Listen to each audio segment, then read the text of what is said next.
Kasus kematian Prada Luki Namo masih menjadi teka-teki yang belum selesai. Saya dan juru kamera Roy Ilman menjejaki kota Kupang, Nusa Tenggara Timur untuk mengungkap fakta di balik kematian prajurit TNI yang diduga tewas dianiaya seniornya. Saya sempat mengunjungi rumah keluarga almarhum Prada Luki di asrama TNI Kuanino Kupang, tempat Luki tinggal sejak 2016. Ibu Luki mengungkap keseharian anaknya hingga percakapan terakhirnya dengan sang anak. Dia peluk, dia bilang, "Mama, terima kasih Mama. Mama sudah wujudkan cita-cita Luki." Jadi saya bilang, "Luki, terima kasih dengan Tuhan ya, karena Luki sudah berhasil." Dia bilang, "Iya Mama, terima kasih." Dia hanya bilang gitu, "Nanti Mama, kalau Luki penempatan di mana Mama ikut ya." Dia maunya saya ikut saja. Selain ibu kandung korban, saya juga bertemu dengan ibu angkat Prada Luki, salah satu kunci yang sempat dihadirkan di pengadilan militer Kupang. Kami sengaja mengaburkan identitas ibu angkat Prada Luki karena dalam perlindungan LPSK. Ibu angkat Prada Luki ini sempat memberikan obat pereda nyeri dan menitipkan obat pada senior Prada Luki yang ikut membawa Luki kembali ke batalion. Luki cerita nggak kira-kira kenapa ini badannya luka-luka gitu? Waktu itu almarhum mengatakan memang dia dipukul senior. Karena apanya? Apakah cerita ke Mama juga? Tidak cerita. Nah, di waktu itu setelah melihat ada luka itu, kemudian Mama obati Luki. Iya, kompres waktu itu dengan air panas, terus kasih minyak gosok Nona Mas waktu itu, dan sempat kasih obat pereda nyeri. Oh, karena memang Luki bilang bahwa badannya sakit begitu ya? Pertama dia bilang sakit, hanya setelah kami kompres ini dia bilang agak enakan. Tapi dari gestur tubuhnya itu kita lihat memang dia meringis kesakitan itu.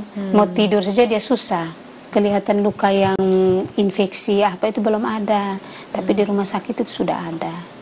Oh, jadi ada luka bukan memar aja, tapi ada yang terbuka juga lukanya. Iya, luka terbuka.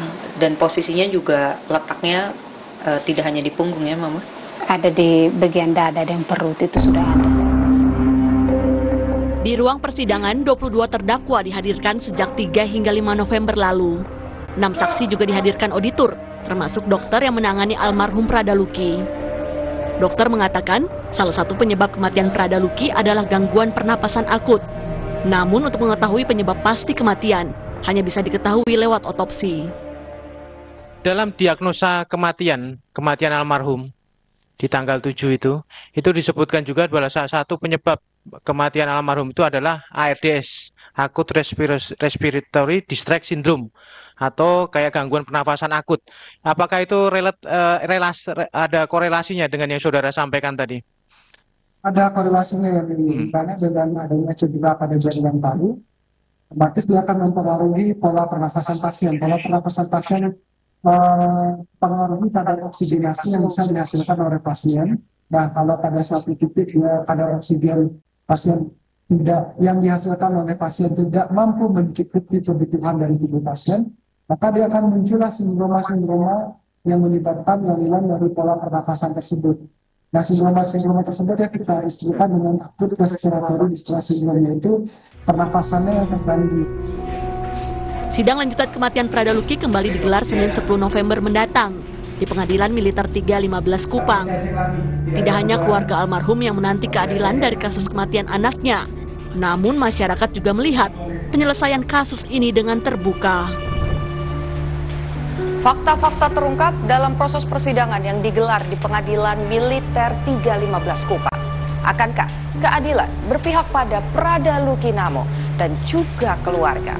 Ini Putu Trisnanda, Roy Ilman, Kompas TV, Kupang, Nusa Tenggara Timur.